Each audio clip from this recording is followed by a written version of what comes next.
Boa noite, obrigada Denise, Flávio, Sueli, Débora, Jussiana, Bianca. Estão me ouvindo e vendo? Tudo certo? Podemos começar? Hoje eu tô sem minha assistente aqui, minha jovem assistente, então estou aqui com alguns percalços, aprendendo a trabalhar com a tecnologia, né? Mas como nós somos, na verdade, guerreiros, brasileiros guerreiros, isso não vai nos impedir de atingir o nosso objetivo aí com a nossa live, né? Bom, uma boa noite a todos. Espero que eu possa, na verdade, ajudá-los com algumas informações que nesse momento aí do corona, parece que as coisas estão contraditórias, dificultosas, cada um fala uma coisa, as pessoas estão totalmente em dúvida, né? Do que fazer, como é que funciona. A bem da verdade, é um momento único que nós estamos vivendo aí na nossa história e com certa dificuldade de compreensão, sim, não só pelo público em geral, mas pelos profissionais da área também. Muitas pessoas com dificuldade, sem conseguir entender o que está acontecendo, como pleitear benefícios, como é que vai ficar toda essa situação, a curto, médio e longo prazo, né? São inúmeras dúvidas. Então, a minha proposta é que a gente consiga ajudá-los da melhor forma possível, né? De que forma? Como que eu posso ajudá-los? Orientando, passando informação. Se eu disser para vocês que hoje qualquer profissional da área de direito, né, especial o direito previdenciário, as pessoas conhecem tudo, não é verdade. Por quê? Porque nós estamos tendo mudanças diárias, tá?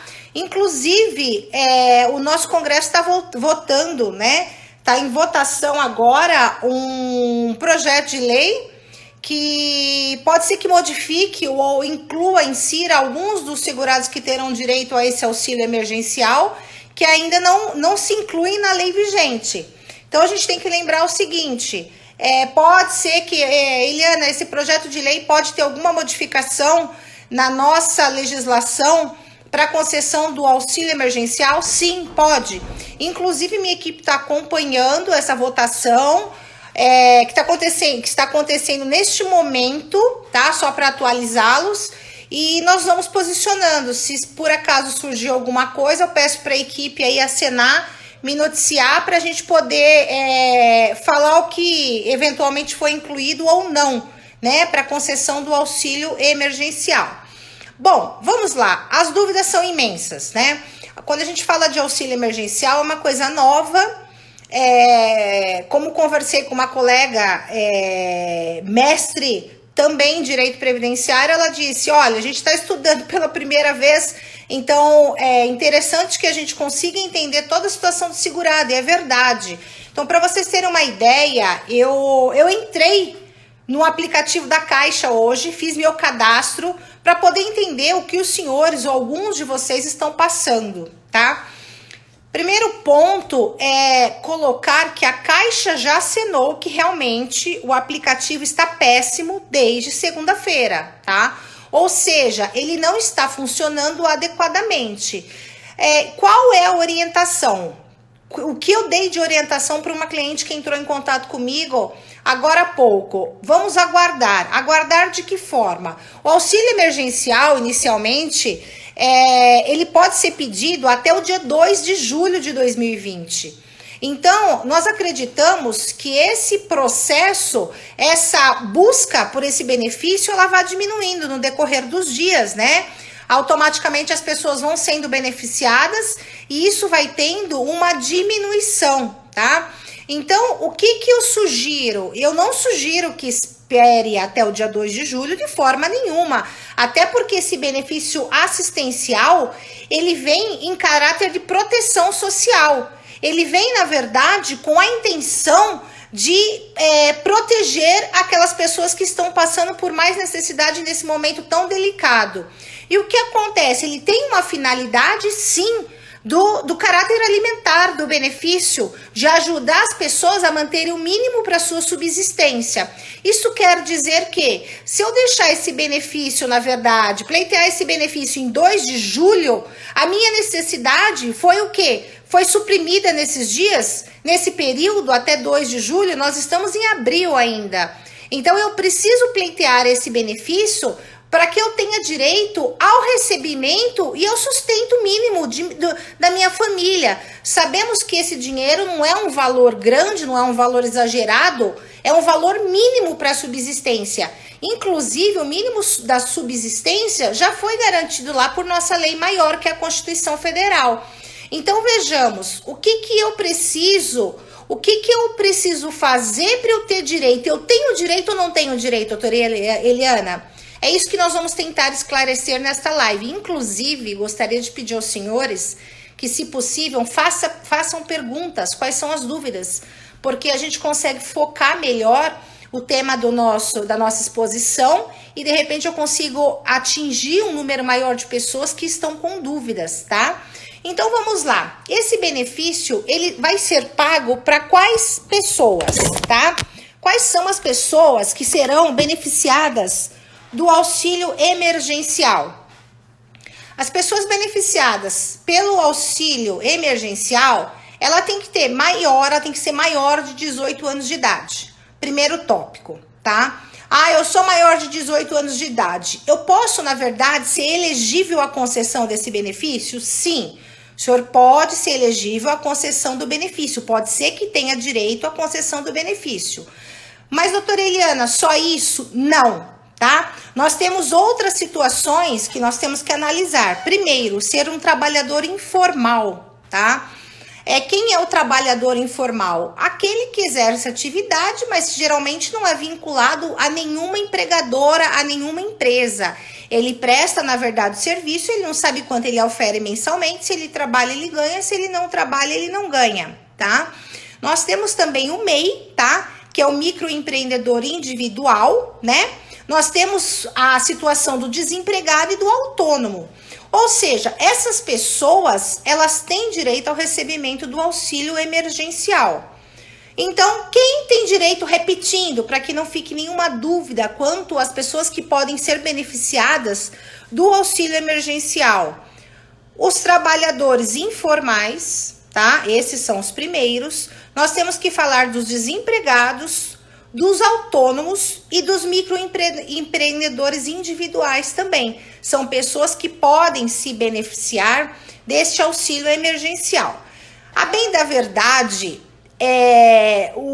como advogados, nós não podemos deixar de colocar uma situação para vocês. Como essa lei foi feita às pressas, ela tem muita falha, tá?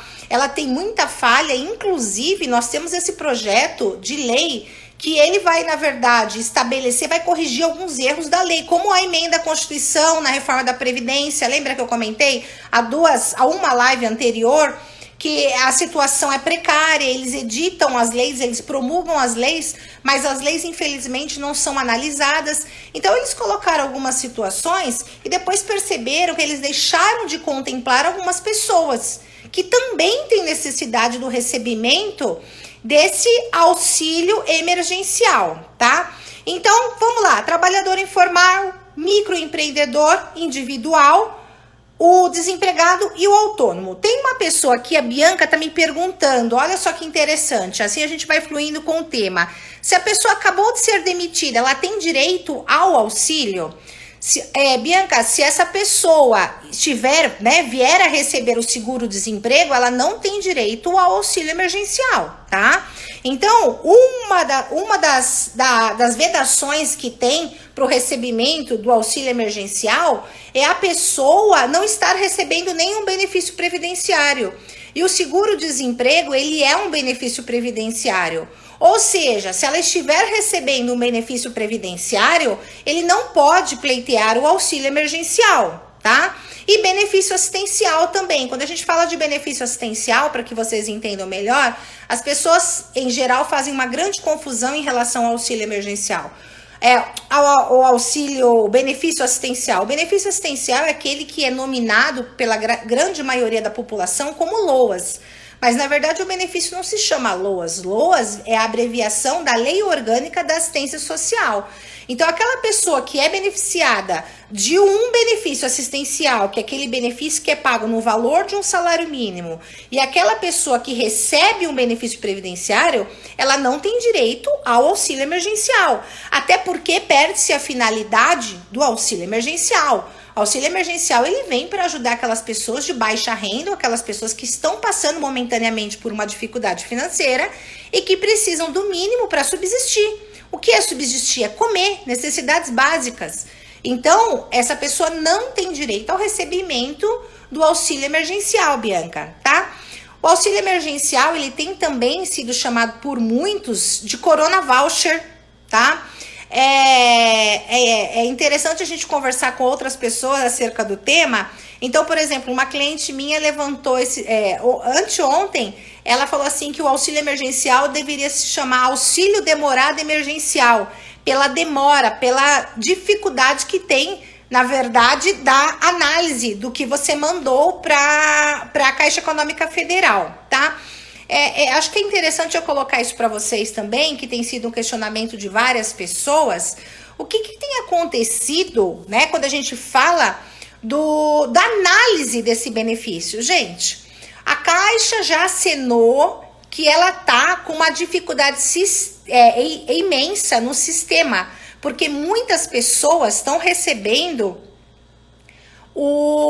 estão pleiteando, na verdade, requerendo o auxílio emergencial. Então, para que a gente tenha uma ideia, nós tivemos já pedidos aí, já foram solicitados 44 milhões de cadastros, já foram enviados para a Caixa solicitando a concessão do auxílio emergencial. Imaginem a quantidade. Quem está trabalhando, quem está analisando isso? É claro que é o sistema, né? Um robozinho que está analisando todas as informações. Então, a bem da verdade, nós temos que pensar o seguinte: o sistema está sobrecarregado. Todas as pessoas vão poder pedir? Vão, só que o sistema está sobrecarregado. A gente tem que entender que não é uma coisa comum, mais de 44 milhões de pessoas solicitarem um benefício em poucos dias. Então, o sistema está travado. Tem uma pessoa que me perguntou aqui, a pessoa que recebe pensão por morte pode pedir o auxílio emergencial. Não pode, a pensão por morte é um benefício previdenciário. Se é um benefício previdenciário, a pessoa não pode acumular o auxílio emergencial junto com a pensão por morte, tá? Então, veja bem, quais são, na verdade, os requisitos para concessão do benefício, além da gente se enquadrar naquela condição que eu falei para vocês. A gente tem que ser algum daqueles daqueles elegíveis que nós chamamos, daquelas pessoas que podem receber, para a gente poder ter direito à concessão do auxílio emergencial. Tá bom, mas e aí? Quais são os outros requisitos? Eu tenho que ter mais de 18 anos, tá? Eu não posso estar com um contrato de trabalho ativo. O que é um contrato de trabalho ativo? Por exemplo, um questionamento que me fizeram essa semana também. Acho interessante colocar aqui para os senhores. A pessoa, ela tá afastada, tá? Ela recebeu por um tempo um auxílio doença, ela se afastou, recebendo o auxílio doença. Quando a pessoa recebe um auxílio doença, é importante colocar para os senhores que esse auxílio doença, ele deixa o contrato de trabalho suspenso, parado, até que essa pessoa retorne ao trabalho.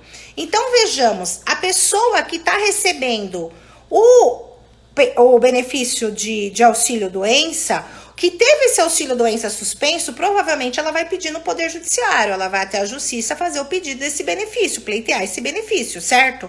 Certo. Agora, mas doutora, eu entrei com o processo judicial e não estou recebendo nada, porque a justiça é demorada, porque o meu benefício ainda está sob análise, ou porque não marcaram perícia. Agora a justiça não está fazendo perícia presencial, nem a Previdência Social.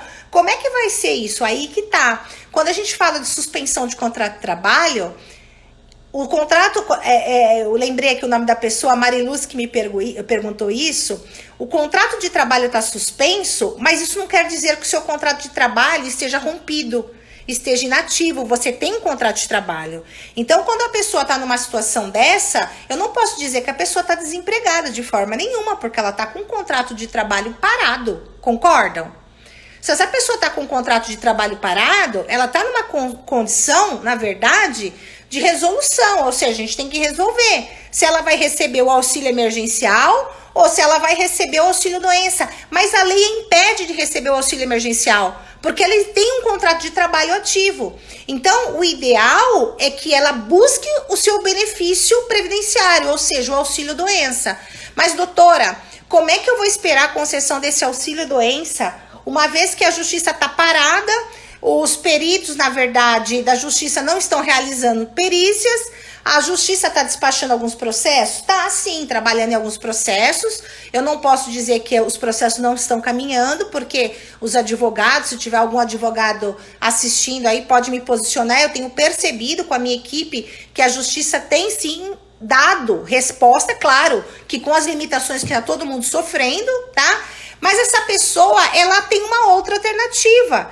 De repente, ela pode conversar com o profissional, com o advogado que está fazendo o processo dela e efetuar o requerimento de um auxílio-doença administrativamente, pedir esse auxílio-doença no INSS. Porque a lei determina também que aquele que está aguardando a análise de um auxílio-doença ou de um benefício assistencial, lembra que eu falei do benefício assistencial, que é o LOAS, ela pode sim efetuar um requerimento no INSS, no site do Meu INSS ou pelo 135. Ela, se for auxílio doença, ela vai mandar a documentação que ela tem, ou seja, vai mandar o laudo que ela tiver, vai mandar no benefício assistencial se ela está pedindo como portadora de necessidade especial, porque o benefício assistencial ele é pago a pessoas acima de 65 anos de idade, ou a pessoas que apresentam algum tipo de deficiência devidamente comprovada, tá? Então, essa pessoa pode sim mandar um laudo, ok? E com esse laudo, a Previdência automaticamente vai conceder o benefício no valor de um salário mínimo.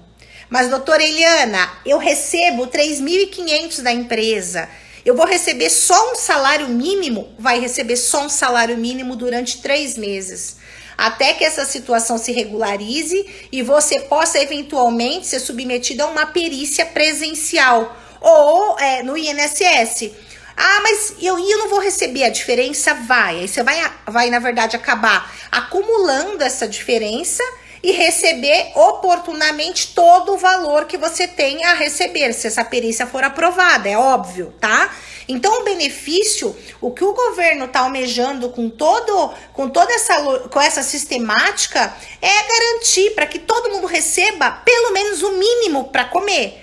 Ah, mas é um absurdo, R$600? Sim, mas é o que nós temos. Então, vamos trabalhar com o que nós temos. Marilúcia acabou de entrar, acabei de falar do seu caso, Marilúcia, que uma opção no seu caso é pedir um auxílio-doença administrativamente. Depois a gente conversa acerca disso que eu acabei de falar, tá? Aí tem uma outra situação também, né? Quando a gente para pensar, qual é o outro requisito exigido, tá? Não estar registrado, ou seja, não comprovar renda nos últimos 3 meses. Não pode estar, na verdade, constando nada no CNIS. Ah, mas eu vou fazer eu vou informar que eu não tenho nenhuma renda. Gente, não adianta. Sabe por que não adianta? Porque o sistema vai cruzar informações. A Caixa vai cruzar informações com o INSS e o INSS vai cruzar informações com a Receita Federal, tá?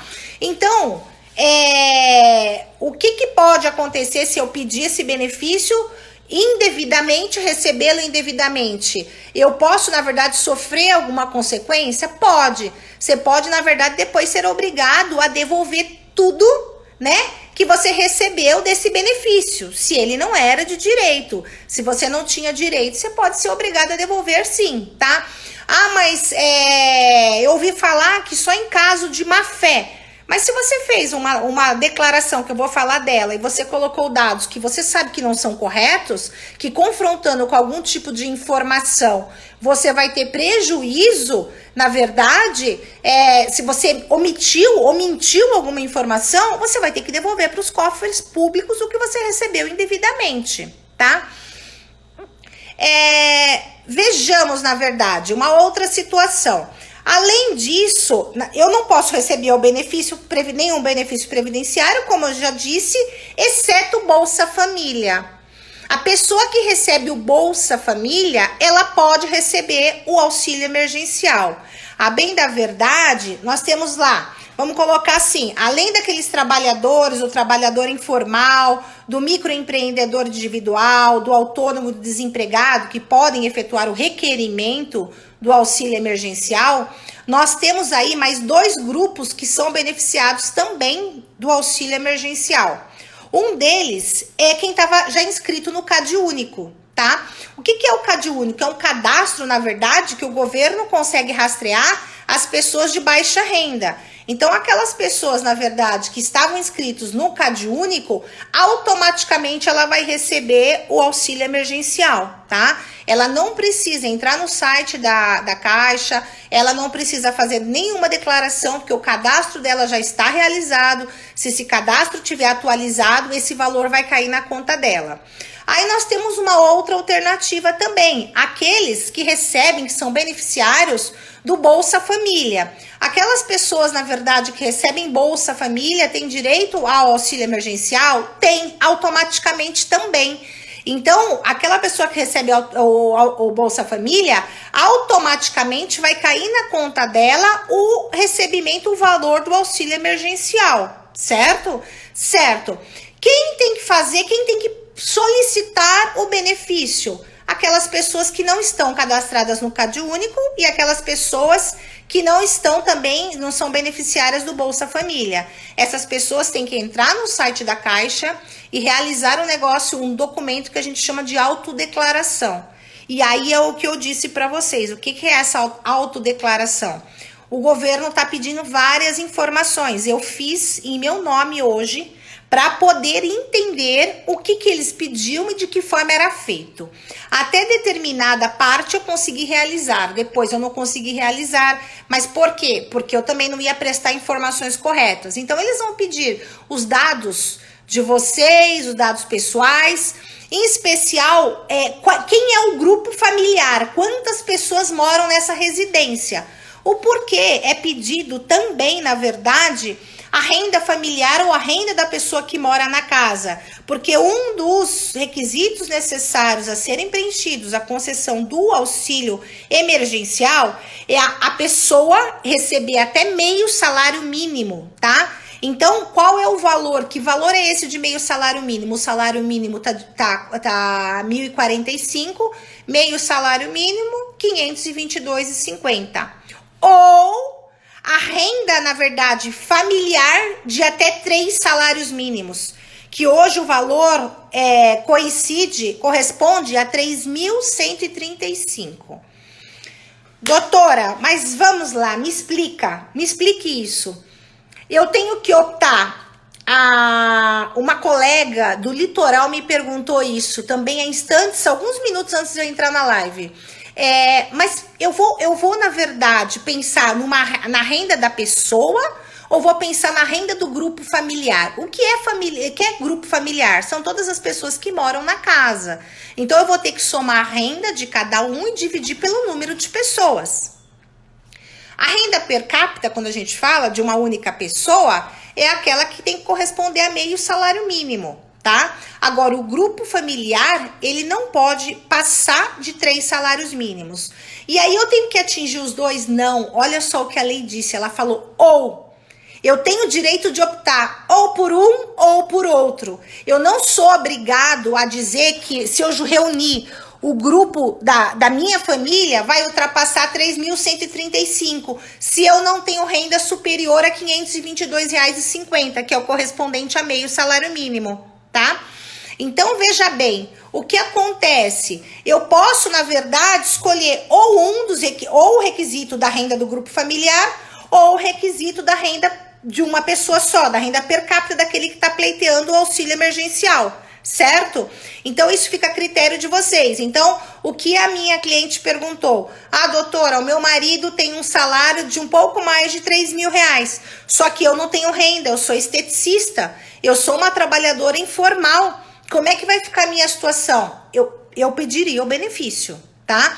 Porque, na verdade, a lei está disponibilizando para você a opção ou um ou outro. Ela não está dizendo e. Ela não está pedindo 2 requisitos a serem preenchidos. Ela está pedindo ou um ou outro. Então, a palavra ou te dá a alternativa de optar pelo mais vantajoso para que você possa efetuar o requerimento do benefício, certo? Bom, vamos lá. Aí a autodeclaração, tá? A autodeclaração eu fiz para mim hoje para tentar, na verdade, mostrar, falar com mais convicção para vocês, com mais propriedade. Ela vai pedir inúmeras informações, então vai pedir seus dados pessoais. E uma das coisas importantes é quando chegar na tua profissão, qual é a tua profissão e qual é o teu rendimento. Aí me perguntaram, mas se eu ganho, na verdade, se eu não tenho renda, eu vou colocar o quê? Lá a opção só aparece de 0 a 600, essa é a tua opção. Se você não tem renda, você vai colocar de 0 a 600 reais, né? Então vai ter várias escalas de salários e você vai optar pelo que você ganha ali, tá? Então vai perguntar sim, quantas pessoas moram na tua casa? Quem mora? Por quem você é responsável? Porque olha só, esse auxílio emergencial também contemplou, tá? As mulheres que têm uma família aí monoparental, que a gente fala. Ou seja, ela é a chefe da casa. Ela tem filhos e ela cria esses filhos sozinha, sem o marido. Uma das discussões, uma das polêmicas desse projeto de lei que está passando pelo Senado agora é justamente isso. Por que só contemplar a mulher se nós temos homens nessa situação também? E olha outro fator importante que eu vou colocar para vocês, como essa lei, ela começa a questionar vários fatores. Outra coisa, um dos requisitos é que a pessoa tenha mais de 18 anos. E aquelas mães adolescentes, que às vezes cuidam de uma criança, elas não têm direito à concessão do benefício? Elas não estão passando por situação difícil, dificultosa para criar essa criança ou essas crianças, que nós sabemos que é muito comum no nosso país a gente ter, na verdade, mães, adolescentes com mais de um filho. Como é que essa pessoa vai sobreviver com essas crianças, né? Então, é isso que está sendo discutido agora no nosso Congresso, se essas pessoas vão ser inseridas também nesse rol. Então, só para a gente concluir esse tema e avançar, nós temos que pensar que nós temos 3 grupos de pessoas que podem ser beneficiadas com o recebimento do auxílio emergencial, tá? Aquelas pessoas que estão inscritas no CadÚnico, aquelas pessoas que recebem Bolsa Família, né? E aqueles trabalhadores informais, o microempreendedor individual, o desempregado e autônomo, ok? Tudo bem até aí? Bom, eu quero que vocês entendam, eu não quero ser rápida e não passar todo o conteúdo de uma forma simples, que eu sei que às vezes a gente acaba ouvindo de outros, na televisão, de outras pessoas, a gente acaba não entendendo o que eles estão falando, né? No linguajar mais técnico, mais jurídico, tá? Olha só, minha equipe acabou de me informar assim que está em votação, parece que o projeto vai passar, parece que está aí, nós vamos conseguir ganhar aumentar esse leque de beneficiados, né, do auxílio emergencial. Bom, cuidado para fazer a autodeclaração, porque é o que nós falamos, existe a possibilidade sim de você fazer uma autodeclaração, passar alguma informação que não é verídica e depois ter que ressarcir os cofres públicos, tá? Ah, mas eu não tô de má fé. Não importa, existe essa possibilidade, a gente não sabe quando, mas a lei prevê esta possibilidade, eu tenho que passar o que a lei prevê, né? Aquelas pessoas que estão inscritas no CadÚnico do Bolsa Família, o dinheiro vai cair automaticamente na conta bancária cadastrada, tá? Lembrando que quem recebe o Bolsa Família não vai poder receber Bolsa Família auxílio emergencial, vai ter que optar pelo benefício mais vantajoso. E é bem provável que o benefício mais vantajoso seja o auxílio emergencial, que é no valor de R$600. E o Bolsa Família tem uma limitação lá de 200 e poucos reais por família, tá? Então vai cortar o Bolsa Família, vai pagar o auxílio emergencial. Depois que acabar a pandemia, voltar tudo ao normal, aí corta-se, não se sabe se vai se manter esse benefício somente por 3 meses ou se esse auxílio emergencial vai ser estendido por um tempo maior. É bem possível, se a gente continuar nessa situação, e de acordo aí com as estatísticas, existe a possibilidade da gente, na verdade, manter aí um período maior. Pode ser que o governo venha a estender a concessão do auxílio emergencial, tá? A ideia é que o auxílio emergencial seja pago em 3 parcelas inicialmente, né? Então, tem algumas pessoas que receberam no início de abril, justamente essas pessoas do Cade Único e do Bolsa Família. As outras pessoas, a grande maioria que deram entrada do dia 10 de abril até o dia 17 de abril, aproximadamente, a Caixa deu uma previsão de análise desses benefícios até a meia-noite de amanhã, tá? Então, tá dentro do prazo ainda, gente. É muito benefício para analisar. Aqui na nossa discussão é o seguinte: se esse benefício for negado, tá? O que eu posso fazer, doutora? Pode dar entrada novamente? Pode efetuar o requerimento novamente, não tem problema nenhum. Ele vai passar em uma análise e, se for concedido, ok. Ah, mas eu não quero dar entrada novamente, porque eu acho que o indeferimento dele foi arbitrário, eles não analisaram minha documentação corretamente. O que acontece? Eu posso, na verdade,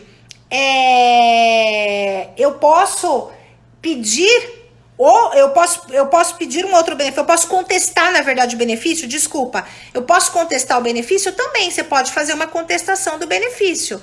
Se você achar interessante, ao invés de fazer um pedido novamente, você pode fazer um recurso. Ok, sem problemas nenhum. Eu só não sei te dizer, sinceramente, se vai valer a pena fazer esse recurso, porque a gente não sabe quanto tempo vai demorar um recurso para ser analisado. Nós temos que considerar, na prática, o que tem acontecido. Se um pedido, um requerimento de um benefício demora tempo para ser analisado, é bem possível que esses recursos demorem muito mais tempo, que vão ficar para um segundo plano. E aí, o que nós estamos discutindo hoje, eu posso entrar com recurso administrativo, eu posso fazer um novo requerimento, eu posso até ingressar com uma ação judicial. Ou seja, meu benefício foi indeferido indevidamente, sendo que eu preencho todos os requisitos para concessão dele, tá? Só que, olha, o que nós conversamos com alguns colegas da área é que entrar com uma ação judicial é uma possibilidade? Claro que é, né? O judiciário vai ter que analisar essa situação. Entretanto, às vezes o tempo que ele vai demorar no poder judiciário pode fazer com que ele perca o efeito, a necessidade emergencial. Ou seja, se a gente parar para analisar que vai para o judiciário pode demorar aí, mais rápido que pode acontecer, sei lá, 3, 6 meses, mas ele perdeu o caráter, a finalidade dele, que é ajudar as pessoas a sobreviver neste momento. Esse benefício, ele tem uma proteção social, sim. Ele vem com uma proteção social que está instituída lá na Constituição Federal, ou seja, as pessoas precisam de proteção social. Então, é uma das coisas que a gente tem que parar também para analisar, tá? O que compensa? Não adianta eu falar para vocês, às vezes as pessoas querem ouvir uma resposta padrão. Olha, faça isso ou faça aquilo. Eu acho que depende muito da situação de cada pessoa, né?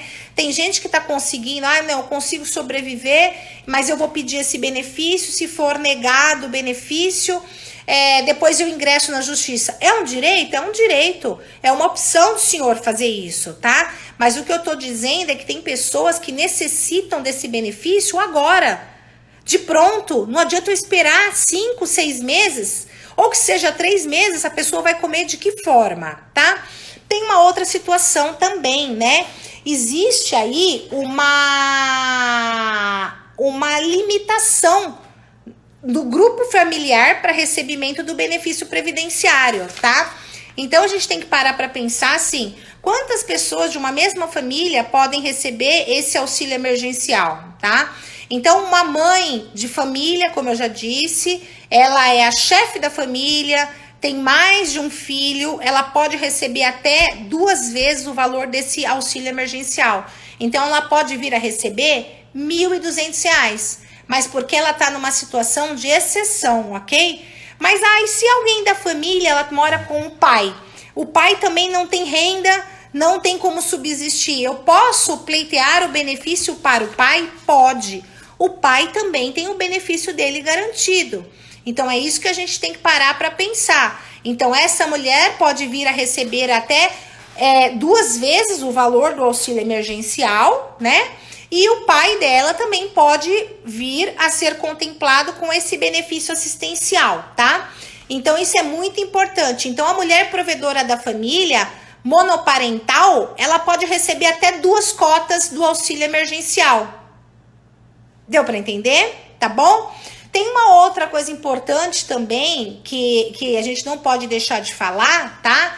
É que as pessoas, na verdade, um dos requisitos para que tenha direito ao auxílio emergencial é que a pessoa, na verdade, que seja o microempreendedor, ela não pode ter recebido no ano de 2018 rendimentos tributáveis acima de R$ 28.559,70. Ou seja, mas doutora, eu não estou entendendo, isso se eu recebi mais, eu tenho direito ao recebimento do benefício? Infelizmente não. A lei é clara nesse sentido. Por quê? Como é que a Caixa vai descobrir isso? Cruzando informações com a Receita Federal. Ela vai analisar teu imposto de renda, vai ver que teu imposto de renda ultrapassou os R$ 28.559,70 no período, no exercício de 2018 e não vai na verdade, te indeferir o benefício, o auxílio emergencial em razão disso. Mas olha só que situação. É interessante a gente colocar aqui uma discussão. A pessoa ela pode ter recebido esse valor em 2018, mas em 2019 ela pode, na verdade, ter diminuído, concorda? O rendimento dela, porque o período de 2019 ela só iria declarar em 2020 o imposto de renda, que por sinal foi adiado até o final de junho, né? Até o final de junho de 2020, até a última informação que eu tive é isso.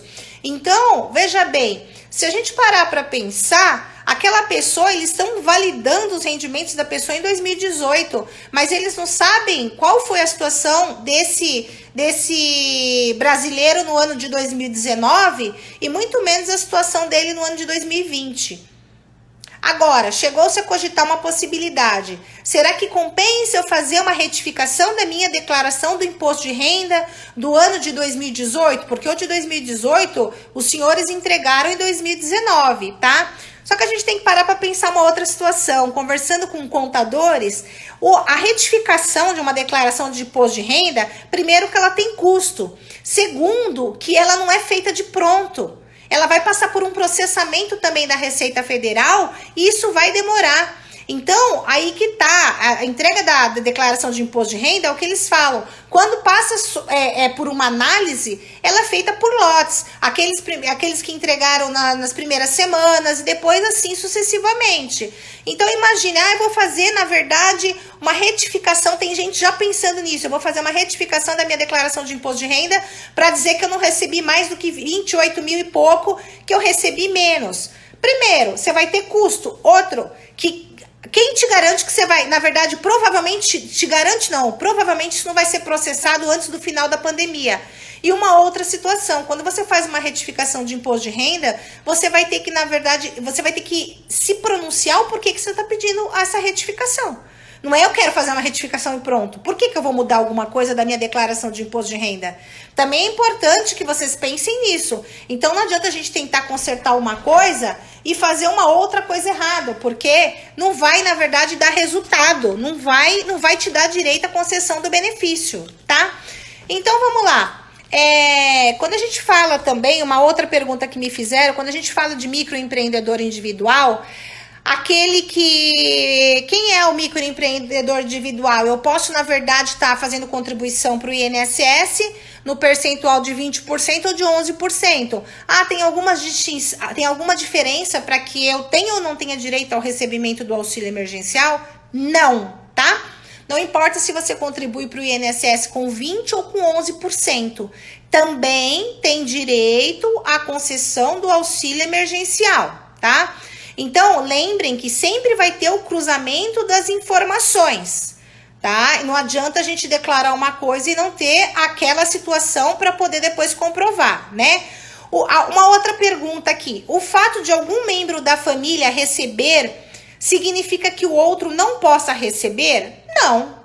tá? Não é um impeditivo da lei. Se você preencher os requisitos legais, o outro da família também tem direito ao recebimento. Foi o que eu coloquei o exemplo da mãe de família, tá? A mãe de família, aquela de família monoparental, ela pode ter o pai recebendo o benefício também. Isso não é impeditivo, desde que a gente preencha os requisitos.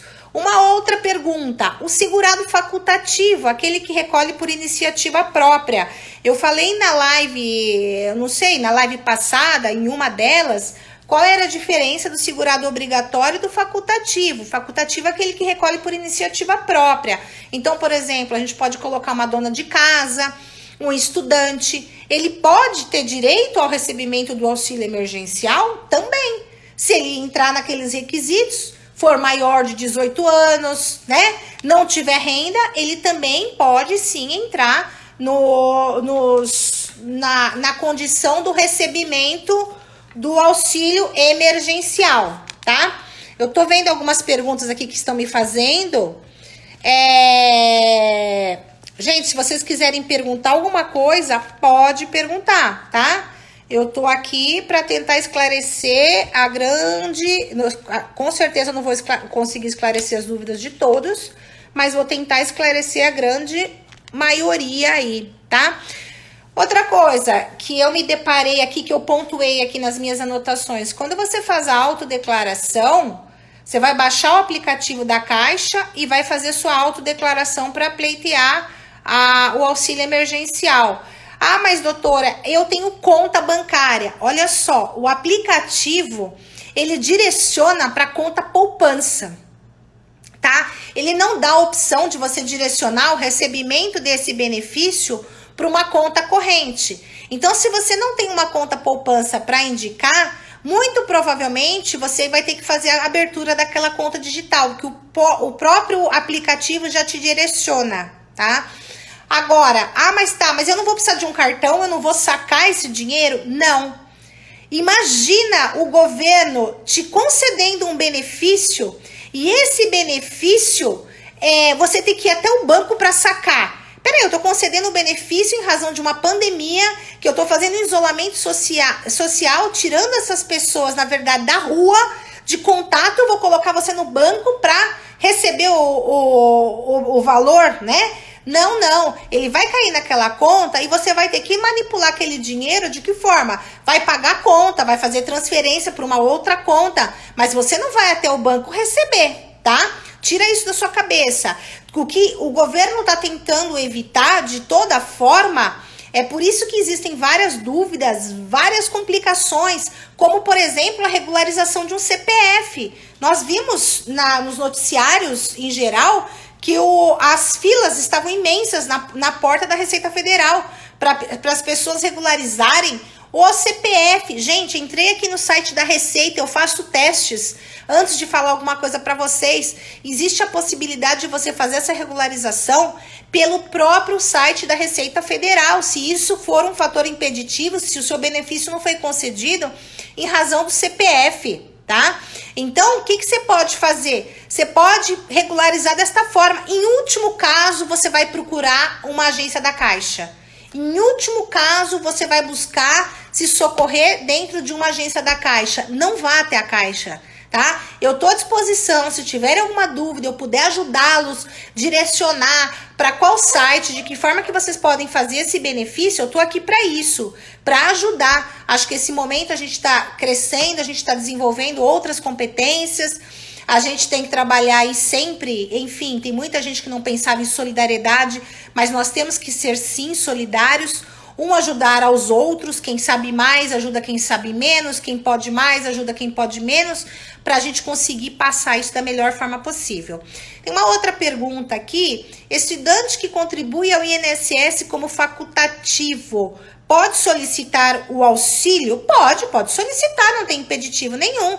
Pode solicitar, se ela for maior de 18 anos, não tiver, provavelmente não tem os rendimentos tributáveis, né? Acima dos 28.556. Pode solicitar. Ah, mas tiver com o CPF irregular, não tem problema nenhum, ela pode fazer o requerimento, sim. E tem que comprovar a renda, ou dela, comprovar não, né? Se autodeclarar a renda dela ou a renda do grupo familiar.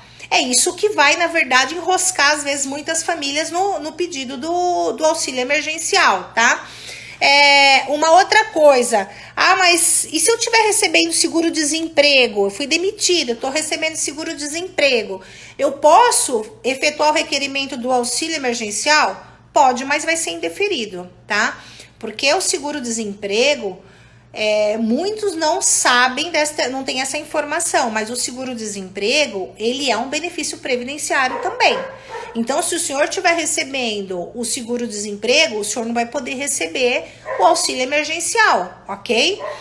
Mas o seguro-desemprego, ele acabou em março. Ok, se ele acabou em março e a gente estiver em abril agora, eu posso pedir? Posso, eu entendo que pode, porque aí o benefício foi cessado, tá? Então, muitas pessoas não sabem que o seguro-desemprego é um benefício previdenciário. Inclusive, tem muita gente que vai pedir uma aposentadoria ou vai pedir um auxílio-doença quando está recebendo seguro-desemprego. E aí, o que acontece? Geralmente, quando é concedido o benefício, foi concedido pela Previdência, um dos benefícios irá ser cortado, na verdade, porque ela já está recebendo o benefício previdenciário. Eu não posso acumular 2 benefícios, tá?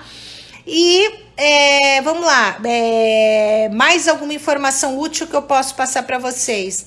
Já passei, na verdade, que os benefícios, eles estão prometendo que várias análises serão concluídas até a meia-noite da data de amanhã, tá? Bom, gente, eu me coloco à disposição. Provavelmente a gente vai ter que voltar a fazer uma outra live de auxílio emergencial, porque nós temos que pensar o seguinte: nessa lei complementar, o que ela vem fazer aqui? O projeto de lei, ele vem contemplar outras pessoas do recebimento, para recebimento do auxílio emergencial, tá? E eu vou até ler aqui para vocês, porque ainda não foi sancionada, mas poderão, na verdade, integrar aí o auxílio emergencial, serem beneficiados do auxílio emergencial. Então, coloquemos os caminhoneiros, as diaristas, os garçons, os motoristas de aplicativos, manicures, taxistas, os motoristas, as pessoas que trabalham com transporte escolar. A Camila perguntou para mim, mas Eliana, e quem trabalha com transporte escolar pode pedir o auxílio emergencial? Sim, também pode pedir. Então, o que está acontecendo? Isso a ideia é estender a concessão desse auxílio emergencial para um leque muito maior de pessoas em situação de dificuldade e baixa renda. Essa live, ela vai ficar disponível, tá? Ela vai ficar disponível por 24 horas no perfil do escritório e vai ser publicada também no YouTube, tá? Então, se alguém tiver alguma dúvida, precisar de alguma informação que foi falada e perdeu ou entrou depois, não tem problema. Pode, na verdade, pode acessar para esclarecer as suas dúvidas. Uma outra opção que eu vou colocar à disposição dos senhores é, se tiver algum questionamento, às vezes alguma coisa muito individual, que não quis perguntar na live, pode colocar para mim no Instagram do escritório, pergunta ali inbox para mim que eu respondo, tá?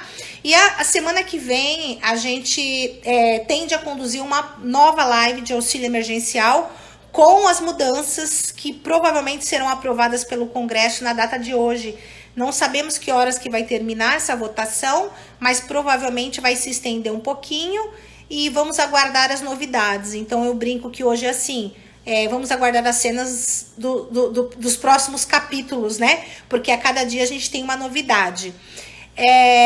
Olha só, tem uma outra pessoa me perguntando aqui. A contabilidade me informou que o meu imposto de renda de 2018 deu mais que 28 mil por causa da pensão da minha filha. Na verdade, a pensão é usada só para ela, mas ela é considerada como dependente, né? Então, esse é o problema, ela é considerada como dependente. Então, se ela é tua dependente, na verdade, os rendimentos entram para a família. Então, ela poderia, na verdade, ser dependente do pai, mas ela é tua dependente. Então, ela vai entrar na declaração do teu imposto de renda, certo? Então, essas dúvidas, elas vão surgindo de forma individual. Cada um tem uma dúvida e a gente vai tentar solucionar o caso de todo mundo, tá? Não se desesperem, a gente tem tempo para fazer as coisas. O site não funcionou hoje, não desistam, tenta amanhã, tenta amanhã. É igual entrar no banco, eu tava brincando, você vai ligar pro banco agora, você fica 2 horas esperando, você não consegue, você tenta no outro dia e não consegue. O que eu realmente desejo de coração, tá? Para todos os senhores que tiveram a paciência aí de me assistir, de participar dessa live, eu espero que eu tenha conseguido esclarecer algumas dúvidas.